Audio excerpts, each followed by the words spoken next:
নমস্কাৰ বন্ধুসকল, আমাৰ এই RLJ ফেমিলি আসাম ইউটিউব চেনেলটোলৈ আপোনালোকক সকলোকে আকৌ এবাৰ স্বাগতম জনাইছোঁ। এইটো এটা বিশেষ স্পেচিয়েল ভিডিঅ' হয়। আপোনালোকৰ কেতিয়াবা লেপটপ বা ডেস্কটপ অপেন হোৱা নাই নেকি, বা এনেকুৱা ধৰণৰ কেতিয়াবা মেছেজ আহিছে নেকি যে এই ডিস্ক ৰিড এৰৰ অকাৰ্ড, নাইবা বুটিং হোৱা নাই নেকি, বা মিচিং বুট MGR দেখায় বাৰে বাৰে লেপটপ বা ডেস্কটপটো আপোনাৰ ৰিষ্টাৰ্ট হৈ থাকে। যদি এই ভিডিঅ'টো আপোনালোকে শেষলৈকে চাই থাকে তেতিয়াহ'লে আপোনালোকে ঘৰতে নিজেই ঠিক কৰিব পাৰিব। এই ডিস্ক ৰিড এৰৰ অকাৰ্ড এই মেছেজটো যেতিয়া আহিব তেতিয়াহ'লে আপোনালোকে ইয়াত 4-5টামান পইণ্ট আছে। এই পইণ্টকেইটা আপোনালোকে চেক কৰিব লাগিব। প্ৰথমতে যাব লাগিব বায়'ছ মেনুলৈ। বায়'ছ মেনুলৈ যোৱাৰ পাছত তাত আপোনাৰ হাৰ্ড ডিস্ক ডিটেকশ্যন এই বস্তুটো চেক কৰিব লাগিব। হাৰ্ড ডিস্কটো প্ৰপাৰলি লাগি আছে নাই, বা ছাটা কেবল কেতিয়াবা লুজ হ'ব পাৰে। লেপটপত এইটো সাধাৰণতে লুজ নহয়। ছেকেণ্ড চাব লাগিব বুট অৰ্ডাৰ প্ৰায়ৰিটি।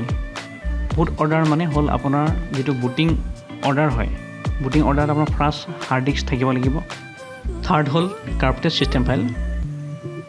যদি MBR BCD ফাইল কাৰ্প হৈ যায় তেতিয়াও এই ডিস্ক এৰৰ মেছেজটো আহিব পাৰে। এতিয়া চাওক, মই কম্পিউটাৰটো লেপটপটো ৰিষ্টাৰ্ট কৰাৰ পাছত F12 দবাই থাকিম, প্ৰেছ কৰি থাকিম, আৰু প্ৰেছ কৰাৰ পাছতে আপোনাৰ বুট মেনুখন খোল খাব। এয়া চাওক, বায়'ছ মেনুলৈ যাম, বায়'ছ ছেটআপ। বায়'ছ ছেটআপত গৈ ইয়াত এতিয়া আমি হাৰ্ড ডিস্ক ডিটেকশ্যন চেক কৰিম। ইয়াত দুইখন হাৰ্ড ডিস্কে দেখাই আছে।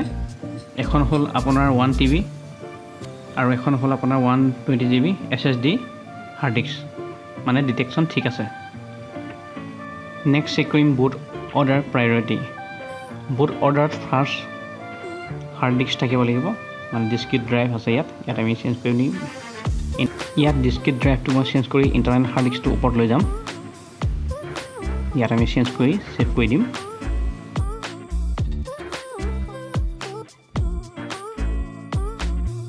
এতিয়া আমি চেক কৰিম ছাটা কেবল কনফিগাৰেশ্যন। ছাটা অপাৰেশ্যন গৈ ৰেড অন যিটো আছে সেইটো চেঞ্জ কৰি AHCI কৰি পিনি চাম, নহ'লে মানে আপোনাৰ ATI কৰিম।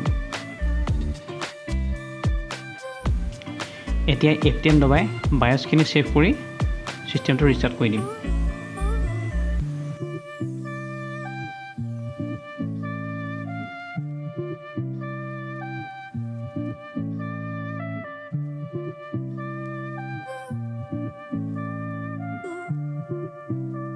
এয়া চাওক, ষ্টাৰ্টিং উইণ্ড'জ আহি গৈছে, উইণ্ড'জ অ'পেন হৈ গৈছে। এতিয়া কোনো প্ৰব্লেম নাই।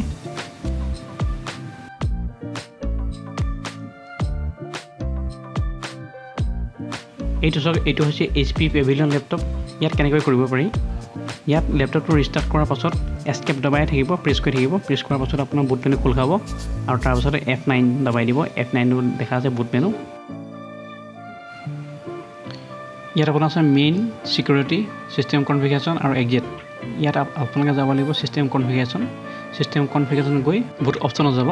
বুট অপশ্যনত গৈ UEFI বুট অৰ্ডাৰ OS বুট মেনেজাৰ চিলেক্ট কৰিব, আৰু ছেকেণ্ড যাব লিগেচি বুট অৰ্ডাৰ। তাত গৈ পিনি নোটবুক হাৰ্ড ড্ৰাইভটো চিলেক্ট কৰি যিটো SSD আপোনাৰ হাৰ্ড ড্ৰাইভ হয় সেইটো ওপৰত ৰাখিব, যাতে আপোনাৰ স্পীডটো বেছি ফাষ্ট পায়, আৰু তাৰপাছত ছিষ্টেমটো ৰিষ্টাৰ্ট কৰি দিব।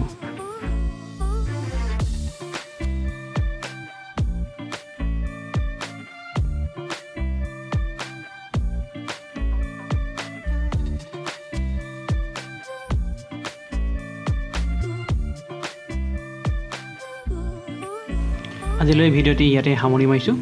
আৰু যিটো থাৰ্ড প্ৰচেছ কাৰ্পটেড ছিষ্টেম ফাইল, সেইটো কেনেকৈ কৰিব লাগে সেইটো মই পাছত বেলেগ এটা ভিডিঅ' বনাই আপোনালোকক দেখুৱাম। চেনেলটো ছাবস্ক্ৰাইব কৰি ৰাখিব আৰু ন'টিফিকেশ্যনটো ক্লিক কৰি ৰাখিব, যাতে নেক্সট ভিডিঅ' আপলোড কৰাৰ লগে লগে আপোনালোকে সোনকালে পাই যায়। ধন্যবাদ।